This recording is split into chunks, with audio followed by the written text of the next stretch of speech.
Yes.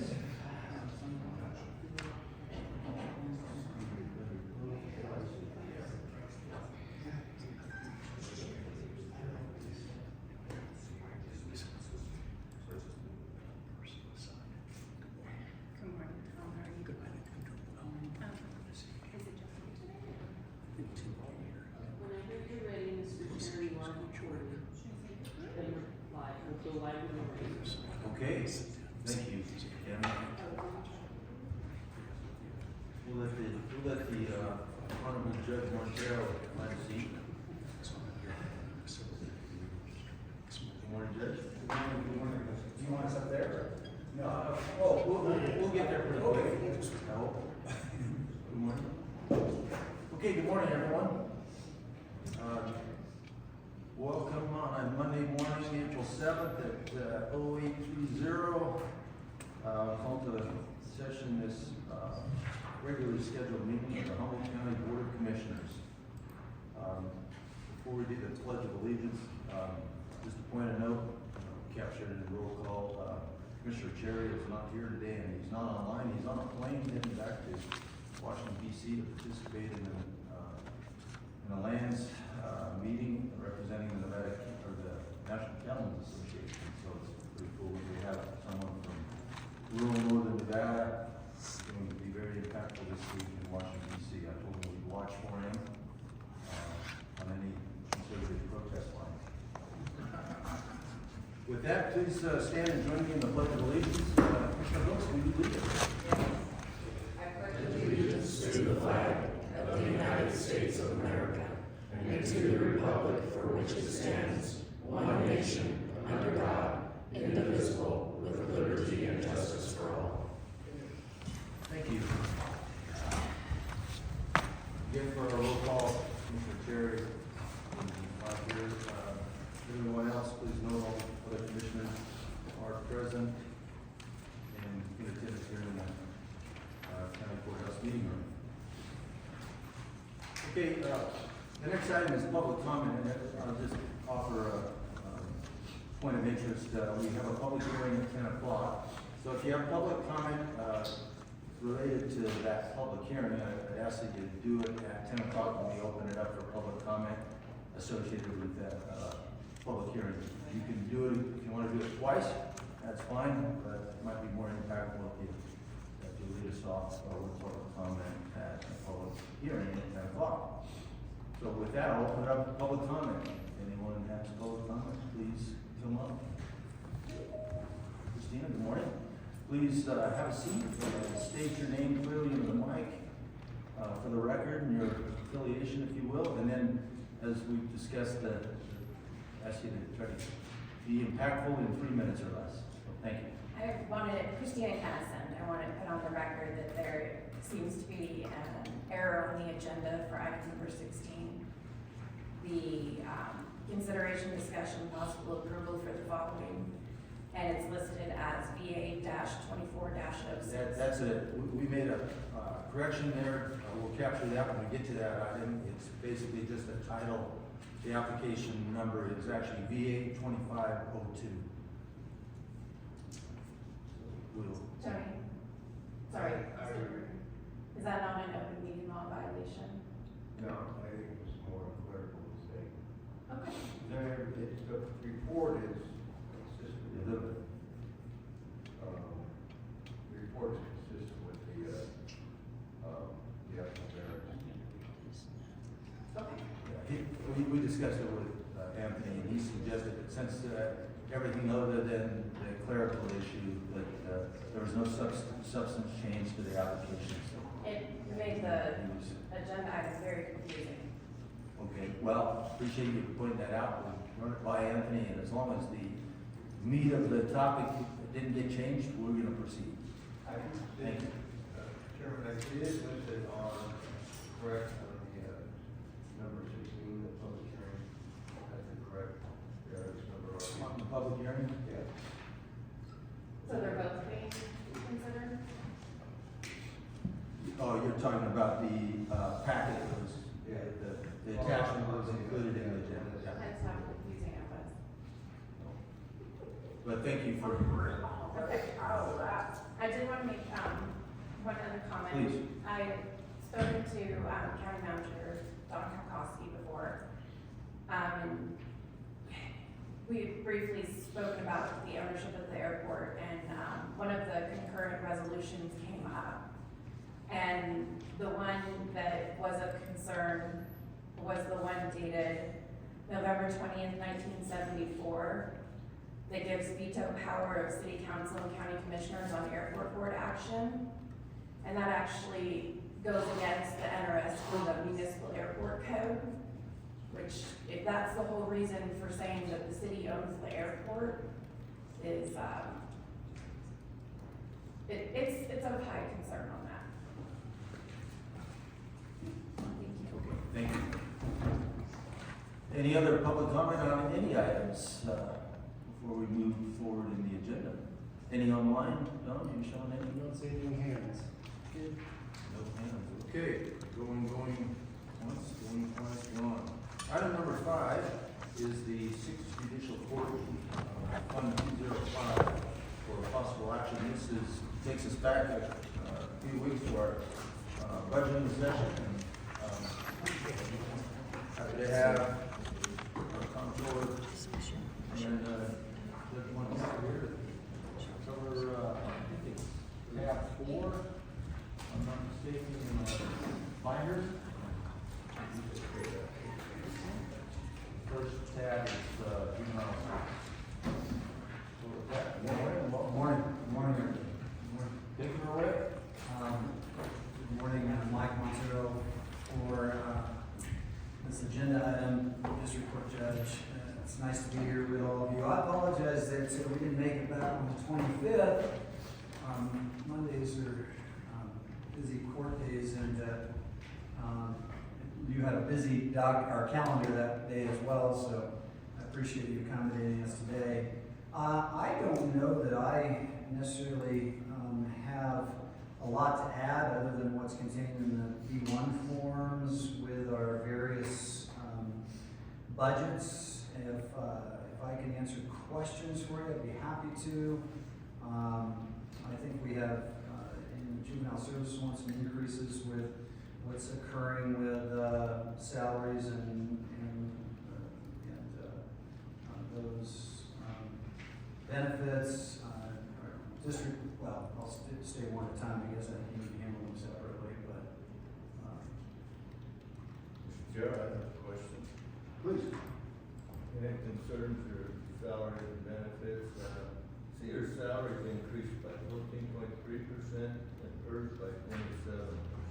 I'm gonna let Director Saul address that. Are you looking at juvenile? Yeah. Thank you, Commissioner Tipton. I think if my salaries increased more this year, because if you recall last year when we did the comp study and the comp classification, all of my youth advisors, which are my detention workers, we eliminated our grade 310, and they all went to 320, and so that was an increase during the budget, the last fiscal year. So that's why we see a larger increase with that next year, because there's no reclass, it'll level back out. Our PERS is because, like just with the Sheriff's Department, I have 3 peace officers also that have that large increase, and then my detention staff also have an increase in PERS, but it's at a lower rate. I didn't think about that. That's great. All right, thank you. Thank you. So just to clarify, are you a fully staffed? I'm at fully, well, I have 2 openings that we're currently going through background checks for, with youth advisors, so. Because your run rate for this year is running toward 1.3 million on salaries versus a budget request of 1.462, so that's 158,000 more. So even with what you just talked about, I'm curious, is still why we're significant request higher than where you're tracking for actuals for this year? So because how our actuals is actually lower than what I budgeted. So, if you remember, we have. No, I'm just saying, where you stand year to date, if you make a running rate for a 12-month forecast at the end of June, you can spend 1.3 million, and you're asking for 1.462 1.462, so it's roughly 158 to 160,000 more than where you're trending toward to close out this year. Yes. One of the, Can I get one of those jobs, that kind of rate? Sure. well, I mean, it's actually because there's 2 full-time positions that aren't filled, that we've been covering, which is why my overtime budget is over also. Okay. Yeah. That makes sense. But we do have an opening, Commissioner Evatz. Thank you. I'm not sure I have the patience or the skill set to help you. Any other questions? There is one under special department projects. Looks like you kind of a standard placeholder of $100,000, and yet you spend last couple of years in the 10,000 range. Comment on that. Mr. Evatz, that goes with our kitchen, and as soon as, our capital projects and our special projects is all part of our kitchen, we will have to have cameras as part of our kitchen too, so as soon as the kitchen's being built, those will be utilized. And skills to pay bills? Skills to Pay Bills is actually a grant, that we can continue to use, there's not a time frame on it. So there's some budget items are listed that are actually revenue, skills to pay the bills. Do you actually have a program that's titled Skills to Pay Bills? Yes, we do, it's for our youth, it's a work, internship program, and so we partner with businesses in our community. Okay, thank you. Any other questions? This is Commissioner Hill, good morning.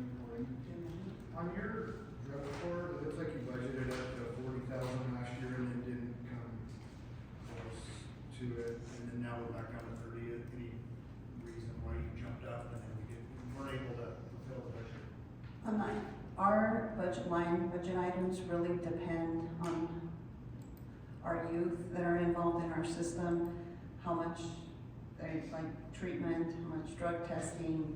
It's hard to really plan, because I can plan for 30,000 and hit 60,000 in a year. I can plan for 40,000 and hit 20,000. So I did decrease it just because we had some additional grant funding that I have carried over that we can utilize it. So I did decrease it.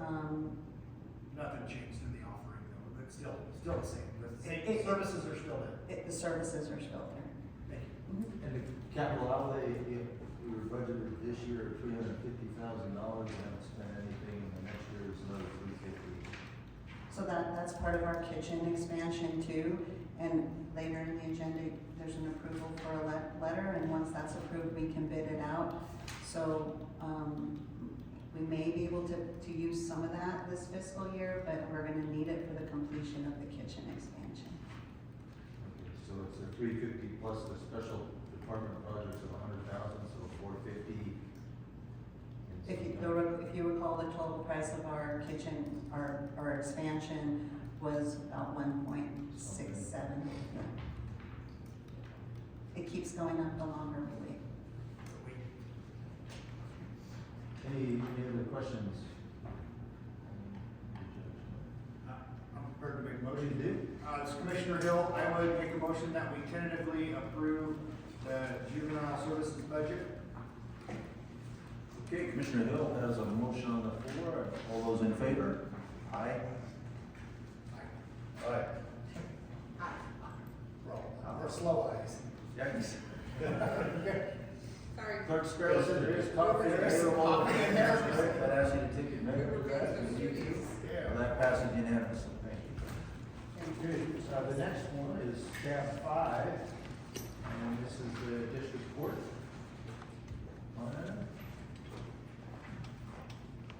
Please. Thank you. Again, if you have questions, I'm happy to answer them. I know that I have a lot to add to what we've submitted.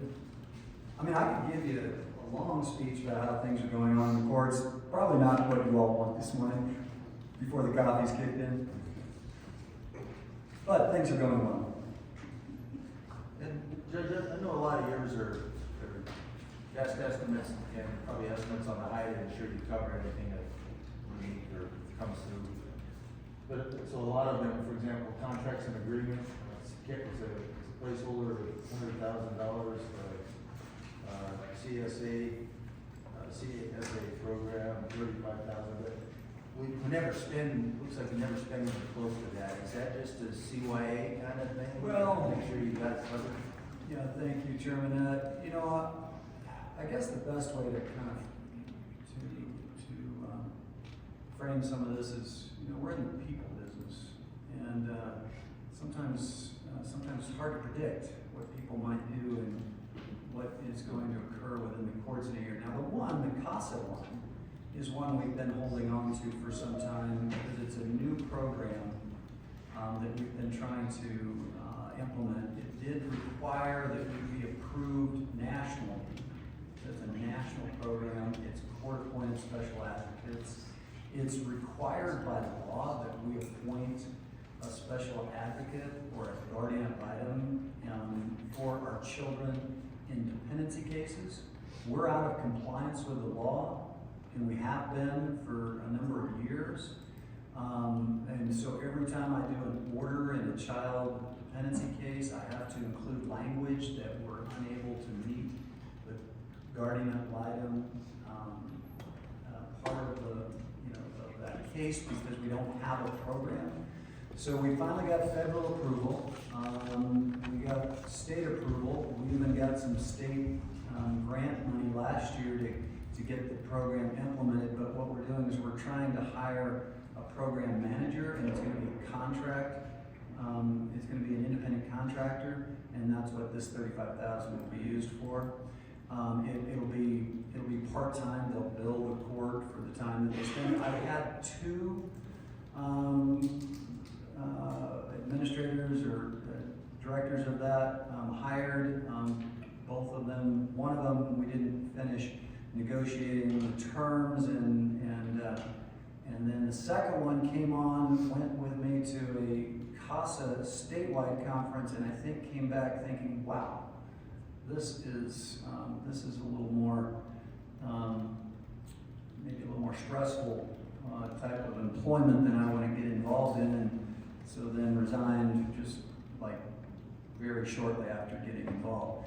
So we just went through another round of interviews. We're making an offer to someone right now, and or maybe did on Friday. So I'm hoping to fill that, and then we'll have that CASA program started. What it does is the director will then recruit and help train volunteers, and so the actual CASAs, or court-appointed special advocates, will be volunteers from the community, but we have this part-time person that will help manage all of that. So it's been a long time coming. I was a CASA when I was in law school, and it's a great program. I really hope that we get it up and going soon. Our children need that. They need that extra voice in the courtroom. So.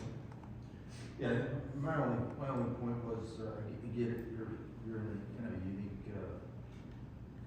Hasn't been spent. piece of puzzle, but typically, for the last few years, even this year, you're trending to be $500,000 under service and supplies, you're trending to be $500,000 under budget.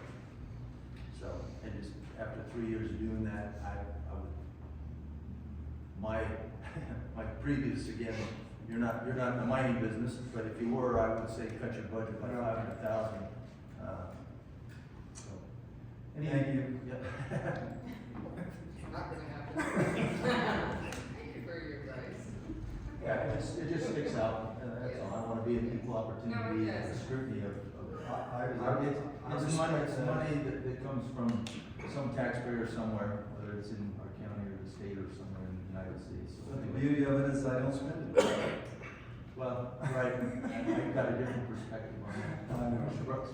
No, I understand both Mr. sides. Tipton? Anything else? Mr. Dill? I don't have anything else, no. Anybody care to make a motion? I think I would make a motion to approve the district court budget number 043 tentatively. Okay, thank you. Commissioner Tipton has a motion on the floor. All those in favor, let's try to do it together. 1, 2, 3. Aye. Thank you. That was nice. That passes unanimously. We will move now to tab 6, which is the law library. Judge, please. Well, maybe we're doing a little better on this one, being a little closer to the. We are. You know, law library is is, it's difficult to define with the technology that we use now. There's still some subscriptions to some periodicals and some treatises and statutes, but a lot of, some of this too is online services that we still offer a portal at the library for the public to use, and then of course our own contracts for legal research tools. So, Any questions on that one? If not, I'll entertain a motion. Questions, I'll make a motion for the law. Go ahead online if you got comments. Question? Yeah. Anyway, please.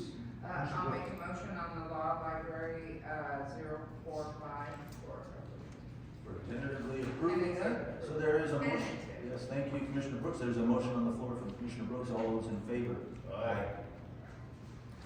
there may be a day where AI takes over all of this and we don't need any of it, Including the commissioners? but maybe judges.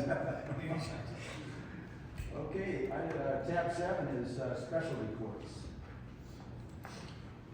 Yeah, on the specialty courts, this is always a little harder for me to maybe explain because these are all revenues as well as expenditures because they're grants. So looking at Sampson Adult Drug Court, which is the first one, is I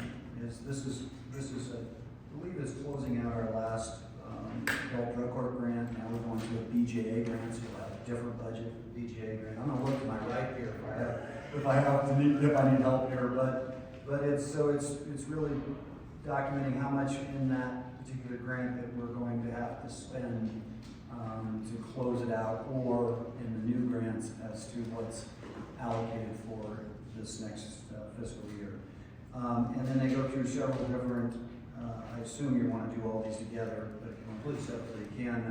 You know, like the adult drug court, AB 29, we still have that title on it. It's not really AB 29 anymore, but that was the origination of it. So that's state funds. Then there's the adult drug court general fund, which again, as well as an allocation that comes from the state of Nevada.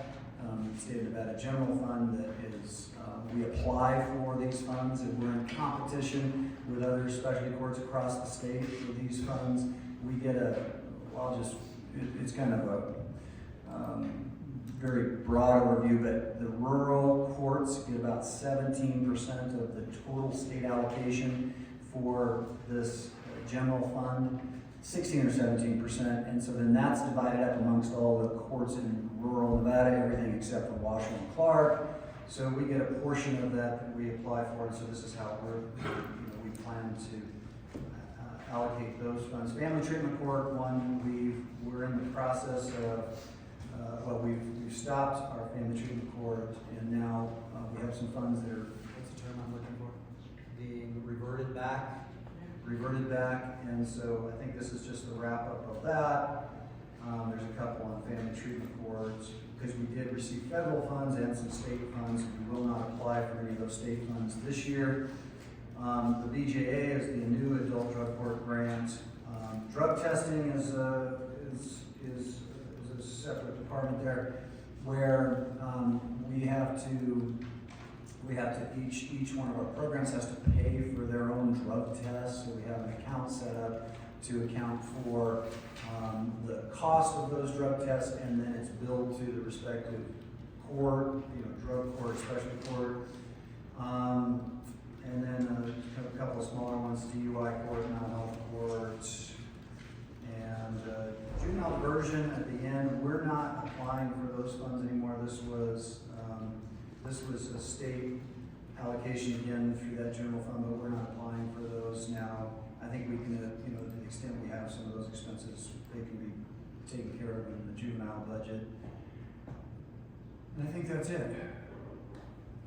Okay, questions? How do I do on that? Pretty good. Pretty good. My direct questions are this stuff. For me, that was like a C minus. I'll ask the comptroller, just, so the fiscal year budget 24-25 was roughly 1.1, and now it's 650, so 40% reduction So a lot of this is grant So funded. it's just a matter of the revenues from grants? Yeah, and, I think with the family treatment court too, that's a large expense gone, and then, Just wanna make sure you have enough in your, yeah, and the adult drug court's all covered through the BGA, which, is moved from SAMHSA to BGA, so that's where the zeros kind of, there's zeros at SAMHSA for this year, but then you're budgeted in the BGA. I thought the judge, since he was 500 on the high side, gave it all back 441 on this one. Let's tentatively, you want to ask questions? If you have any questions, I'll take them. If not, go ahead and make a motion. I'll make a motion to tentatively approve the specialty court 208. Okay, Commissioner Brooks has a motion on the floor. All those in favor? Aye. Aye. Passes unanimously. Just a closing comment, thank you all. You know, I think in the 17 years I've been on the bench, we've been really fortunate to be able to run these programs at, you know, little cost to the county. I mean, we've been very fortunate to secure grants. I know, Chairman Evatz, that's taxpayer dollars too. But these are a large part federal grants. Somebody's gonna get that money and use it, and we're able to bring it in and use it in our community. And I'm kind of proud that we're able to run these programs, infuse that money into our community, and not be a direct cost to, you know, Humboldt County. So, Yeah, I appreciate that. I think it's great. Obviously, your programs are worthy, and therefore they get funded. And as long as they're worthy, I'm all on board. And I just want to comment to you and your staff. Obviously, you guys do great work. I know we have some capital, long-standing capital issues, infrastructure issues. We need to continue to focus on as a board, and we'll do that. So we're kind of in that mix of not having as much money as we'd like to address all the capital infrastructure needs of the county at this point. So don't give up on us, and we have to know the support there. So thank you. as Arnold Schwarzenegger famously said, I'll be back. And somebody from AI will be sitting here probably. Okay, thank you very much. Thank you. Have a great day.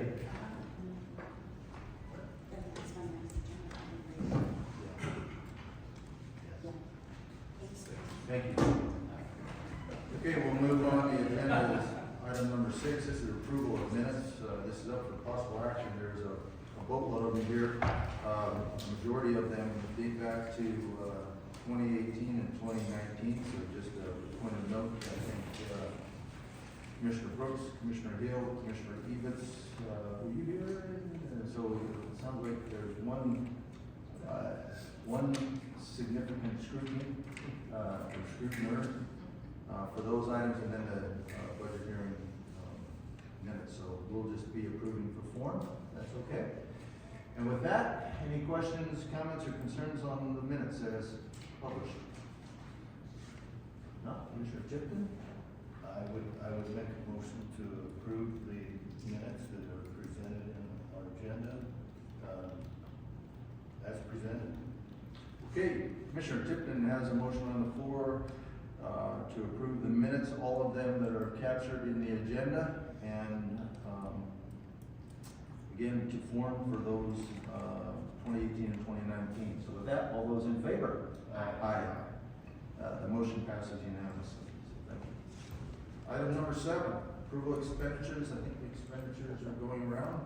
This is up for possible action. This is for the period of March 17th through April 7th. Go ahead, Chair. Okay, sorry. Mr. Chair, I just have one question. This Commissioner Hill, under Department 014 personnel, looked like there was a charge for $62.50. What we got to see on our spreadsheet, employee engagement, Don Kalkoske for the record, that I believe was that last piece of the employee engagement. okay, so we're still paying on that. Survey or Was it the survey? This Yes. says employee engagement S is all I can see, which I see. Yeah, survey, yes. Yeah, that was the last piece, I believe. I just was unsure that we broke that into so many payments. Comptroller's office office, please. Comptroller Gina Rackley, purposes of the record, that went to the Abel's old email address, so it just didn't get serviced. Thank you. So we owe some money. Yep. Okay, thank you. Any other questions? Yeah, very good, Mike. Okay, with that, I'll entertain a motion. I would make a motion that we approve the expenditures from March 17th through April 7th. Okay. With a little background entertainment, there's a motion on the floor to approve the expenditures. All those in favor? Aye. Motion passes unanimously. Item number 8 is the technology services. A request to purchase networking switches, Anywave equipment, Optifine Pro Tool, and to waive the attrition policy. We'll probably take these one at a time if you don't mind. Mike, with that, I'll turn it over to you, please. All right, good morning, Commissioners. Mike Tutorial Technology Services for the record. So the first item here we're going to talk about is the ATSC3 TV equipment. I know during our budget hearings, we discussed the purchase of the remainder of the equipment. This $31,000 purchase here was for the test equipment that Anywave provided us to test all of the ATSC3 signals. So we have had that equipment for some time and have it installed now. So what we're looking for is just approval to pay Anywave for that equipment so we can use it. And this is item B, I believe. Oh, sorry. That's okay, that's all right, no, that's fine. That item was captured in, for spend, I know we've had it, it's now installed and up and running. It was budgeted, in the budget, it was a budget line item. Yes, sir. At 31050 or less. Yes. Okay, any questions for Mike on item B here on the, Anywave communications technology? Take a motion if we're gonna do these one at a time. That's all right. Anyone care to make a motion on item B? I'll do an approval to purchase an ATSC 3.0 TV equipment for Anywave communications technology in the amount not to exceed $31,050.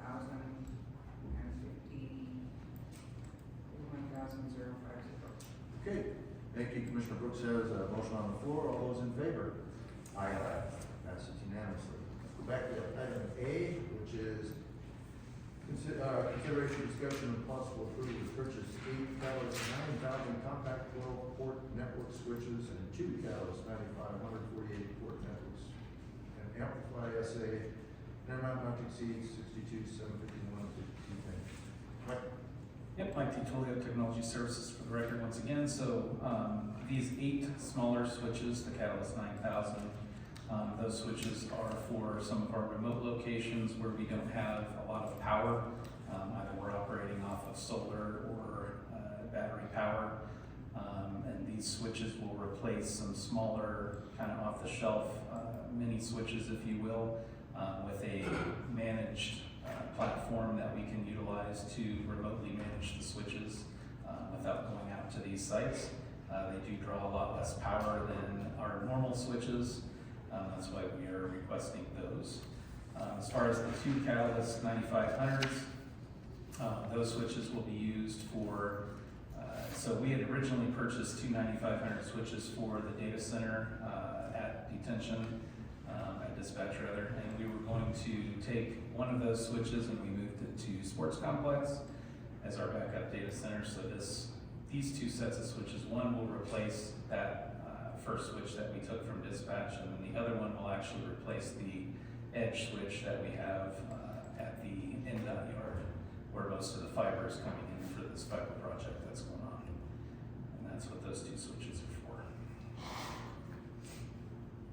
Okay, any questions for Mike on this one? Just, maybe I'll start just real quick. I know in that technology arena, which I don't claim to understand, or barely understand, the technology changes.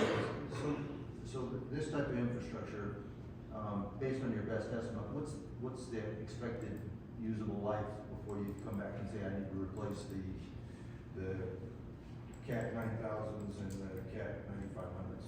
What would you expect there? So for the 9000s, I would probably say they would last a good 8 years, for sure. And they're relatively inexpensive for what they do. The 9500s are not inexpensive, obviously, as they're the chunk of that 62K. They will last anywhere from 10 to 15 years, really. I mean, they could last even longer than that, but as technology evolves, we want to be able to have, newer offerings. So I would imagine 15 years. Longer than that. Commissioner Yeah. Brooks will be in her third term during that replacement. I can tell you that, the gear that it's replacing right now, one of those switches is 9 years old. The other one, prior to it leaving when we did the first 9500 replacement, was over 12 years old. Okay, thank you. Any questions for Mike on this one? I'll take a motion on.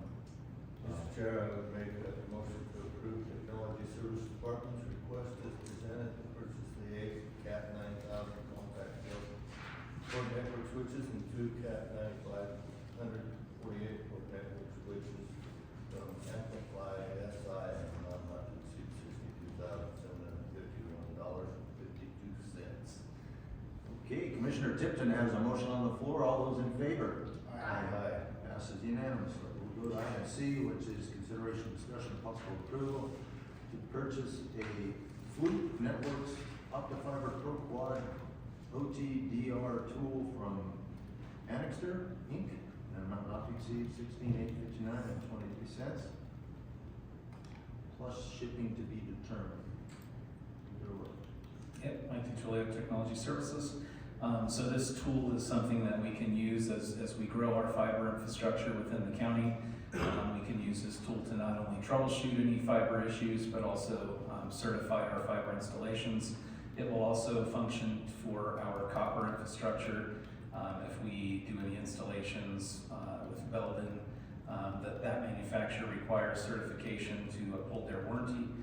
So that is something that we will be able to provide with this tool. So not only does it allow us to do fiber, but copper as well. Question. Please. You present this, you could use this if you had it. What would you use if you don't have it?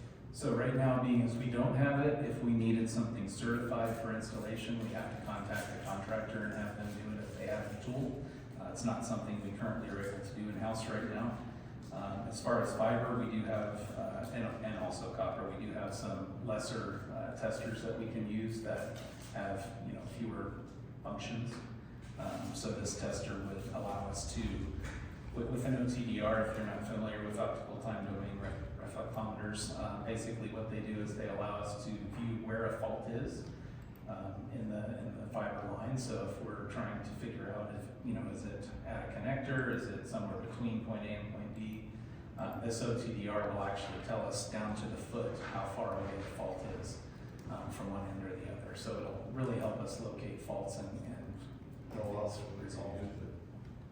Anytime that we have any sort of fiber issue, whether it be fiber that is broken due to construction or something like that, an accident that takes a pole down if it's aerial fiber. I mean, any time that we have any issue come up as far as the fiber goes. As far as copper, it would be any time that we install any network drops around the county, whether it be a new installation or if we are performing an installation to bring things back up to code, if we're removing some old cable, installing new cable, that can be used any time to test those installations from one point to the other, to make sure that they pass the category certifications. When you say you have to hire a contractor, is there a contractor available locally, or is that something that has to go to? Typically, we use Eagle Communications, and they're out of Elko. We also have Premier Wireless that we've used. So we've got a couple of contractors, but mostly this is something that we've been trying to do is push our infrastructure within house. We've got a few people on staff that have some cabling experience, so we want to be able to utilize their expertise. So this tool would allow us to do that in-house and not have to pay the additional charge of a contractor. I'll throw a question on top of you, Commissioner Tipton's similar theme. In the last year, how often have we had to hire a consultant to do that type of work? I would say just within the last year, probably 3 times. And really what this is, so pushing forward, we've talked about using Belden as our manufacturer of choice for our cabling. because of their system certification that they provide. And in order to honor that certification, like I said, or to honor that warranty, they have to have the certification. So it's not something that we've had in years past. It is within the last few years that I've been here. It's something that we've been trying to do, is stay with that manufacturer so we can get a system certification. And what that does is it's a lifetime cert for the cables. So anywhere from the connector to the patch cable to all the way to the device, that full system is fully warranted. So if there's ever an issue, they will actually send people out to replace the cable. It's not even something that's a reimbursement. They'll send somebody out here to do it for us. So that's the beauty of that certification. Commissioner Hill, question? Yes, Commissioner Hill, hi Mike, good morning. Good morning. Is there any other suppliers besides Westco that could supply a OTDR inspection tool? There is. We also looked at Amazon. Their price was very similar. I think it was within about $1,000 over this price, if I recall. We do a lot of business with Annixter, so we wanted to try to keep them for this purchase. But I believe it was available on Amazon for about $1,000 more. Okay, I guess that just brings me to my point. I'm sure there's more than just Amazon. As you know, I like to see everybody competitively bid this stuff, so you know, I would like to see a couple of different options for quotes. Okay. You talked about we used Eagle a few times in the year, so price-wise, what are we into an inspection service when we hire Eagle? You know, what's it cost us to get it out here on average? So typically speaking, for a duplex network drop, to have a contractor do it, it's about $1,500. For us to do it, it's about $250. So I mean, yes, it would take, several installations for this tool to pay for itself, but I think long run, it's the better way to go. Do you feel with the more fiber we're adding around town now with all these fiber upgrades that it's something that's gonna be utilized more and more per day? Most definitely. That's all I have. Commissioner Hill, I just pulled up CDW prices, $16,957.99. And no doubt, they're probably close to the same, it's just, I guess, fair and transparent to give everybody an option to bid on this stuff. Yeah, support Commissioner Hill's comment, so next time you come forward, however this pans out, I'd be prepared to offer that you went to at least, my goal is 3 or more, if it's that easy, if Don can do it in 30 seconds.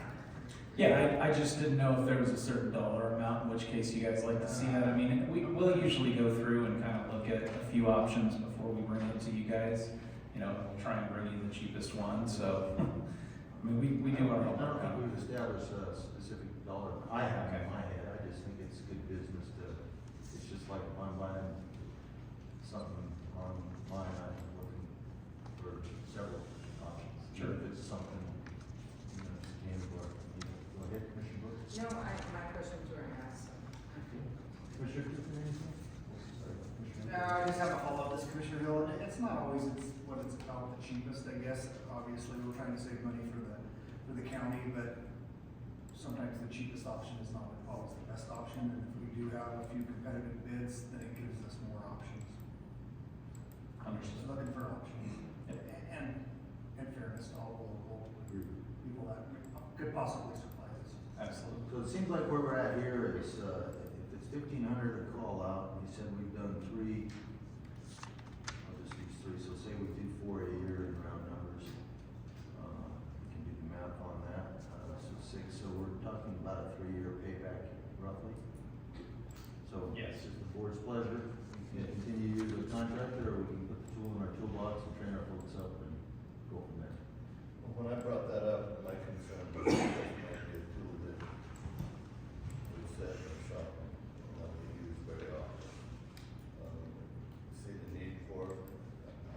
Yeah, about a 3-year payoff, you have it, and hopefully it's a tool that would last and not have to be replaced because of technology. That's what I would do, 3 years from now, we're asking Fiber for. 2's out now.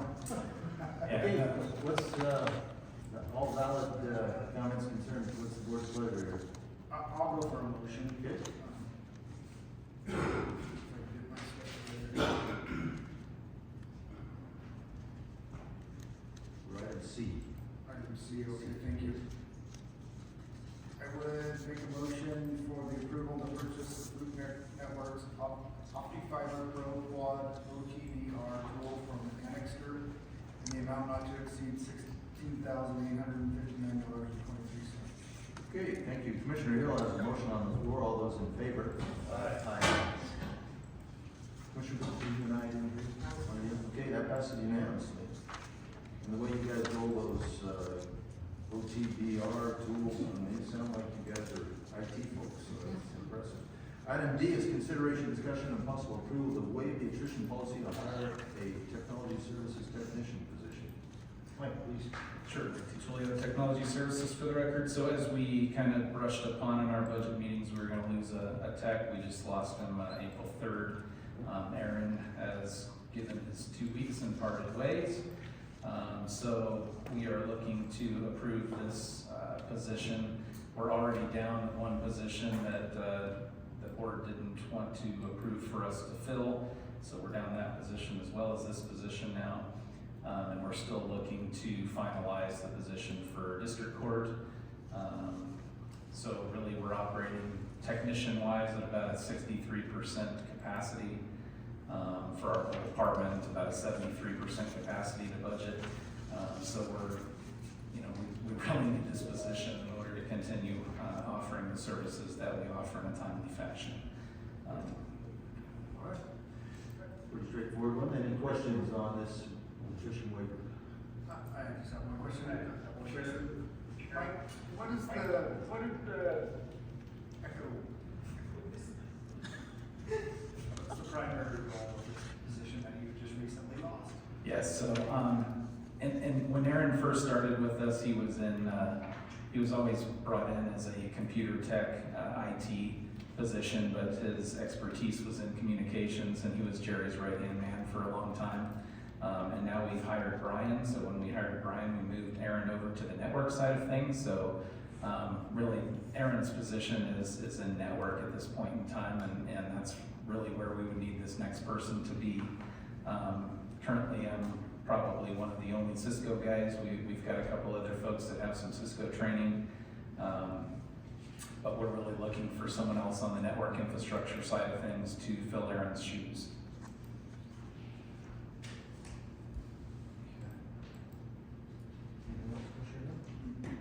Any other questions?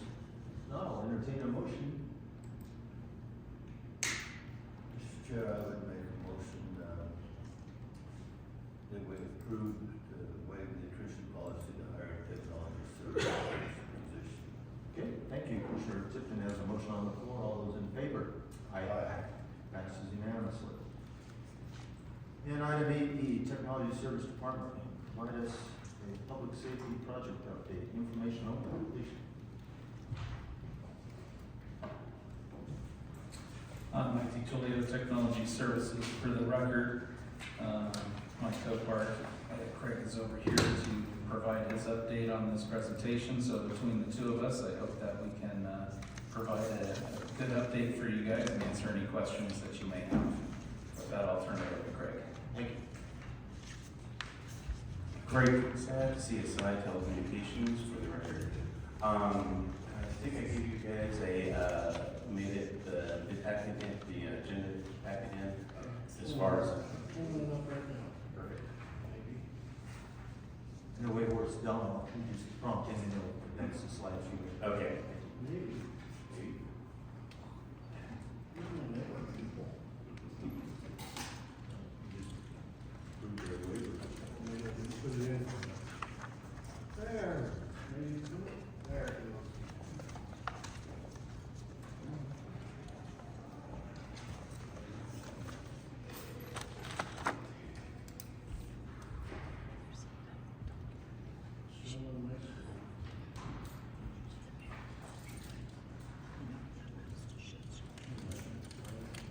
Well, while it's loading, I was back here about a year and a half ago to present, for your guys' corrections, the a 3-year plan, to spread the rest of the costs over 3 years and basically be finished by 3 fiscal years. So we're about halfway through that point, and we're relatively on track. We have, phase 2 is we're in progress, and we're beginning the planning process for phase 3 that's coming up for the remainder sites. We've had a few issues with Eagle Creek and Double H, which was phase 2, along with McDermott, but those are resolved now. So we had some lessons learned as far as transportability of shelters, that, and then in conjunction with some BLM requirements for the road modifications. But those shelters should arrive here before snow. One should be here about August, September for Eagle Creek, and then following that, about a month will be the shelter for Double H. We have bids on the street right now for Eagle Creek, preparing plans for the bids for Double H, and so those are in place. I believe we should have those done by snowfall. That's the goal. Phase 3, we're beginning the engineering effort for that. We're changing civil engineers. The previous civil engineer that was working for the county has retired. We've engaged a new civil engineer very recently. So the remaining 5 sites, only 4 of them actually require shelters and towers. Those are Saipan, Golconda Summit, the town of Golconda. We are looking at a courtyard out of Golconda for that, and then also Valley Fire. We're looking at a new building and a tower for that site. The final site is Lone Tree, which already has a shelter and tower, so we're in fairly good shape there. So the goal is to, again, have all the spending done within the 3 fiscal years. I did present, after the agenda deadline, I did do a more deep dive into phase 3. And I have those, and I have a Gantt chart here I could potentially submit later for review if you wish.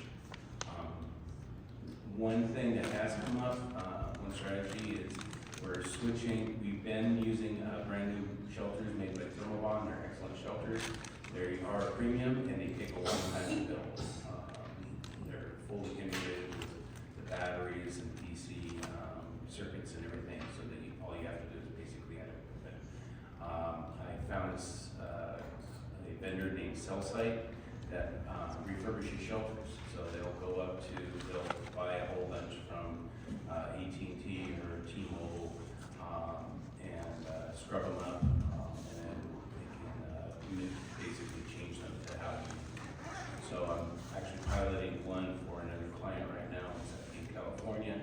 It's going fairly well. Haven't seen the shelter yet, but that was kind of the plan for the remaining 4 shelters, was to use these folks at probably about half the cost and about half the time. And then I got a call last week that they had a customer, which was a fiber provider, that was being bought out. Their company was being acquired after they had purchased about 20 shelters. So they're now selling these shelters for them kind of on a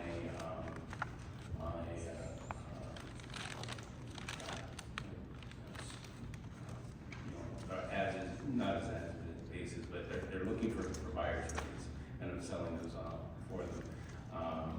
So we're looking at that. They told me, I think they're going to be about $200,000.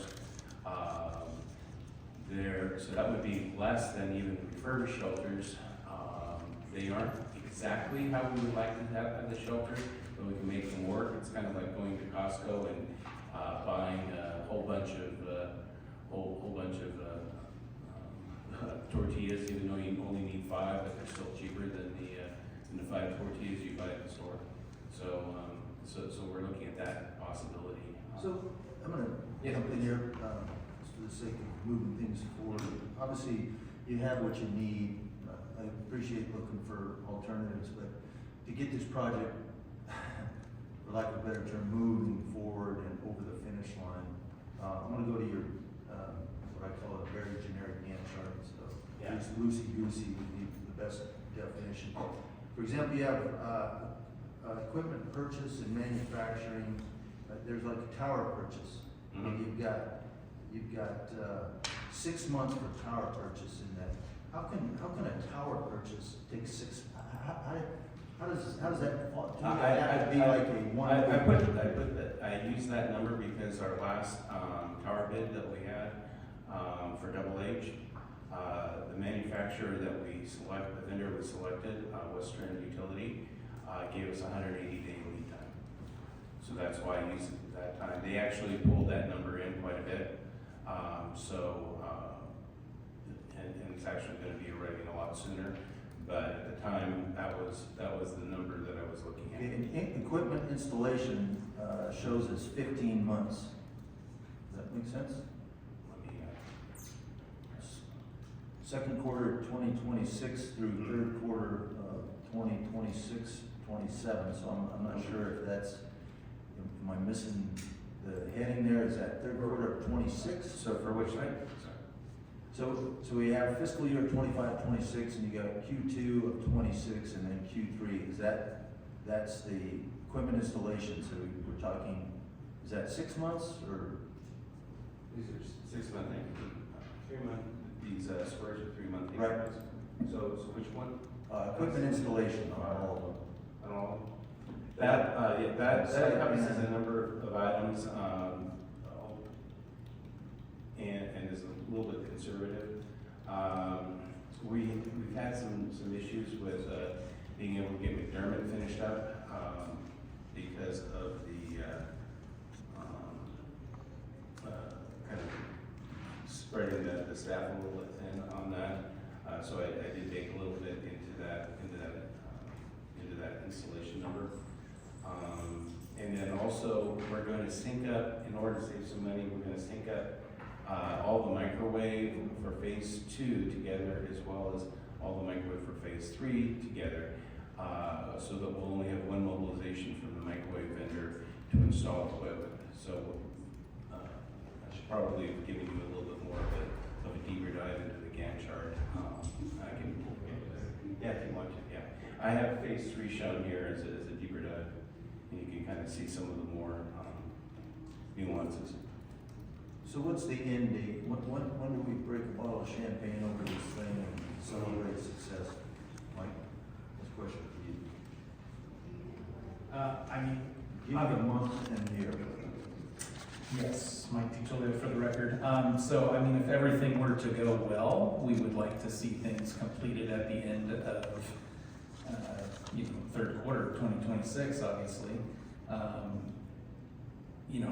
don't have the crystal ball. I can say that in my time here, we've seen things be drawn out much longer than they should have been, whether that be due to availability of equipment or materials. Fair enough. I know there's Yeah. multiple, but at some point, if this becomes your baby, again, I'll throw my own money at it. If I was to say your job depends on getting it done by what you just told me, my hunch is it's probably done by then. So Yes. it's only as aggressive and effective as you're willing to assign somebody and let them know that's their baby to get it across the finish line. Because I appreciate us trying to find more cost-effective ways or looking at alternatives. The problem is, every time this project moves out, costs go up, so you're gonna say, Oh, I have to absolutely. trip over Absolutely. dollars to save, And that's what excited me about the new shelters is that they're already built. So as soon as we get the ground, flattened out and prepped, we can plop the shelters down. I was thinking about putting those in the 2 new locations of Wakanda and Valmy, and kind of get that out of the way. Try to, a little bit of a low-hanging fruit as far as. Mike, what was the original, I know this goes before your time, but, so we're standing $11 million spent, what was the original? It was like 10,000? 3 million was the number that I knew of, and that was, Either way big. yeah. Thank you, Commissioner. Any good on this number then? I mean, it's more than I would like to see spent, quite frankly, but that's why we're trying to look at saving money on shelters as well as radio equipment if we can, so we're trying to trim the fat as much as we can on this to try and get it completed and done with hopefully a number that doesn't keep growing. One caveat is, I put these numbers together prior to the tariffs. I know back in 2018 that the steel for the towers and everything went way up. So I'm not sure how I'm looking at assessing that to see how that goes, and we might want to consider again kind of spending more money sooner rather than later to kind of beat the inflationary pressures. Commissioner Hill, please. Okay, good morning, thanks for coming. So it looks like March 14, 2014, this CSI telecommunications budget was submitted to the commission as a project, is that correct? I believe so, yeah. It was, like Mike, that was before my time at CSI, yes. So it was submitted as a upgrade communication project for the late budget, and it even says it's conservative. A lot of things, $910,683. So that's 10 years ago. Now we're sitting at, let's just call it $11 million. So, boy, we missed the mark. Absolutely. You know, I guess, how do we let this happen? A, and then B, you know, what do you see in the project that changed that significant? I mean, I know we had COVID, I know we had some tariffs, we changed presidents 10 times, but, I mean, that's a huge miss. Oh, absolutely, absolutely. And to tell you the truth, I'm not quite sure how that original estimate was put together. So I can't really comment on the $3 million. Is Steve Overactor still here? No, he's not. Is MS Newman? He's passed away. Oh, I'm sorry about that. Is PM Kane? PM Kane, PES? No, he passed away as well. We've gone through a few. I guess my burning question is, where do we get to a point where we feel that we've done the upgrades, the public safety is status quo, and we can kind of wrap this project up. Maybe we don't do everything we need to do, but we can get to a point where we can kind of wrap it up and ease the budget up for 2 years and spend some of this money on some other stuff that the county needs besides this. Yeah. And that's where I'm kind of going with, you know, do we really need to do all of phase 3? We gotta have an ending somewhere. Do you see that inside? Yeah, I mean, that's Mike DeTullio for the record. That's why we're trying to get phase 2 complete, done as was originally planned. Phase 3 is where we're kind of stepping back a little bit, taking a look, okay, what do we really need to do here? What do we need to fix this communications infrastructure so it'll last several years?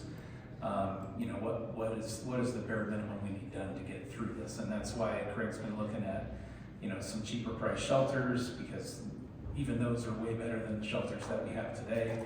You know, In conjunction with that question, when will you have that, when will you start, instead of penciling things in, ink them in, so that question is answered and you can say definitively this is what we're pursuing as an end game? Well, as far as the shelters go, I mean, we've looked at that. The project, the whole shebang. Well, like I said, Is this it? hopefully Q3 26, yes, sir. Yes. And the scope with it? And so. And the spending with it? Forget the, you know, tariffs, we get all some dynamics that are at play, but what we don't want to be doing is sitting back here a year from now, re-kicking this, because as I suggested last time, and it wasn't in last year's budget cycle, but it was in the subsequent agenda item, this is a conversation we've had before, and I think, I can't speak for the other commissioners, but I'm getting tired of having it. Michelle, please. No, I just want to make sure that we get to a point where when we stop, that we haven't wasted the money we've expended, right? Let's get the projects finished that we've already done that dirt work on, the engineering on, you know, get those shelters placed, get the equipment up and running, but I just want to know when we get to a point where, hey, we can breathe now for a little bit, let's reassess this in instead of continuing to make the same mistakes over and over and over and anyway, I hope that makes sense. Yes. Commissioner Tipton, question? Yeah, I've been outspoken on this before. I'm totally aggravated with the whole situation. I think we were sold false bill of goods, really do, to start with. I think, I hate what's happened. There's some questions, and I agree, we need to get phase 2 finished. Phase 3, I don't know, I don't even know where we would stand on phase 3, because we had a need for phase 3 10 years ago. Do we have that same need today? And we looked at that. Technology changes all the time. Is there a better way than what we're doing?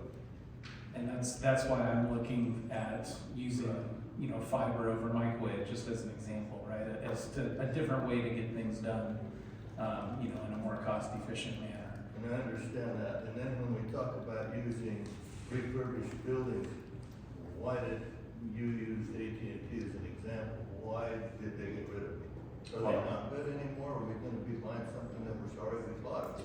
No, actually, I probably shouldn't have mentioned AT&T as an example. Well, The ones that that's an example. primarily the ones that they have been purchasing were due to the Sprint, the merger between T-Mobile and Sprint, where there were duplicate buildings at a site between T-Mobile and Sprint.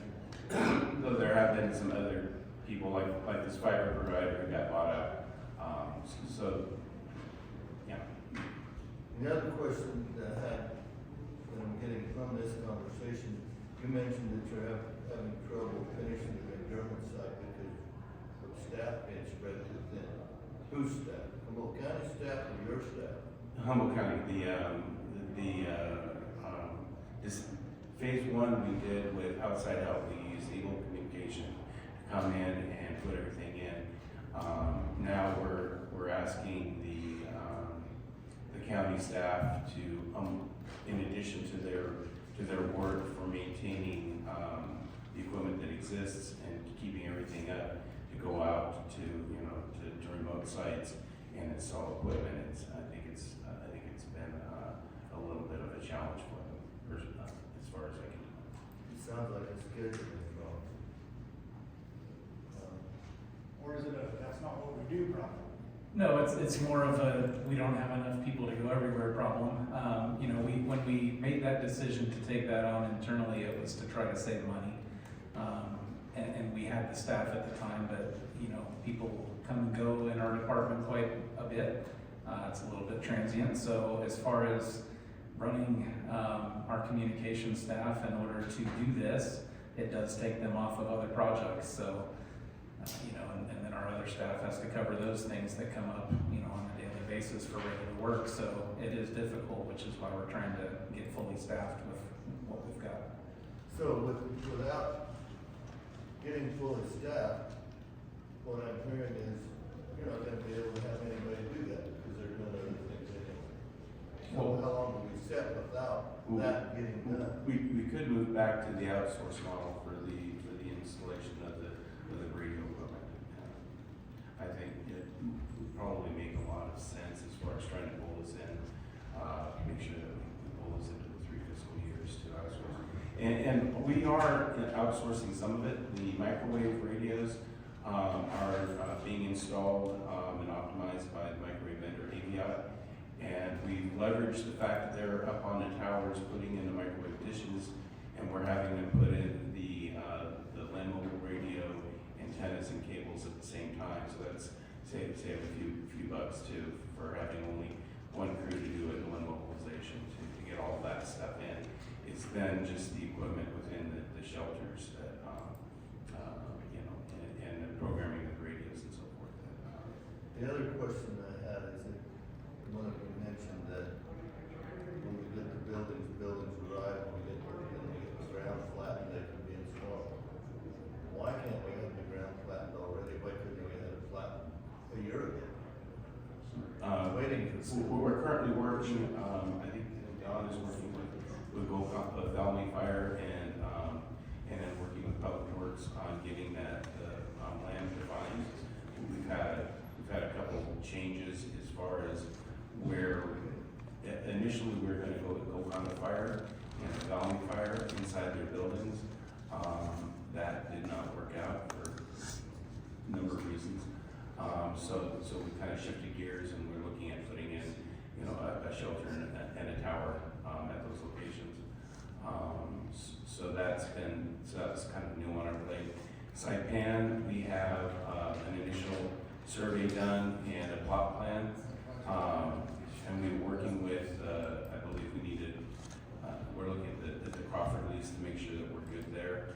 And at that point, we're gonna get up there.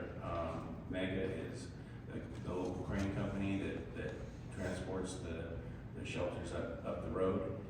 That's where we initially had kind of a lessons learned. We initially had an okie dokie from them back a few years ago that they could, you know, bring the shelters up to Double H and Eagle Creek easily. After they took another look at it, realized that we weren't going to be able to do that. That's why we came back to you for the change order to break up that building into two parts. And then we had to deal with BLM as far as making the switchbacks and so forth flattened out. So I understand that. yeah. So now we got Golconda Summit. We have had Mega up, and But that's check. phase 3. Yes. Yeah. And you're gonna look at phase 3 again after you get phase 2 done, the way I understand. Well, I'd like to get, if we're gonna make the 3 years, we have to get the planning done now for phase 3 so that we have lead time to get all of the, you know, the tower bids and the tower procurement, the tower, you know, all that stuff built. We need to have the planning done, basically, you know, within this month or two. And that's what I'm trying to get. And so we're Jump on. 9-10 years out on this. Time we get phase 3 done, we'll be looking at 12-13 years.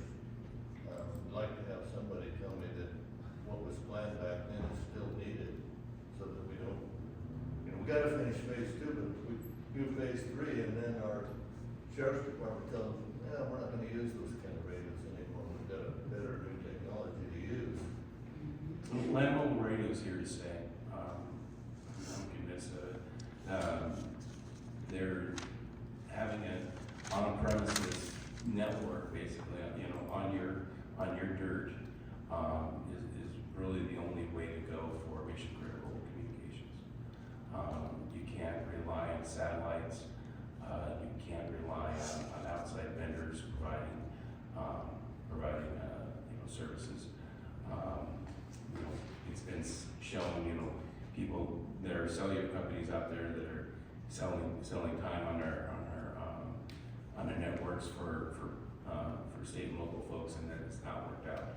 They've you know, and in times of emergencies, they don't build the cell sites to the standards that public safety radio is built to.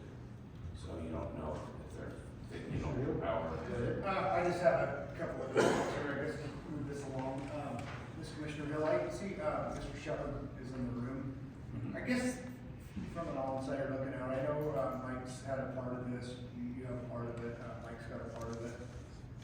Do any of you feel more aggressive project management on this, just trying to connect all the pieces would benefit the county to move this along?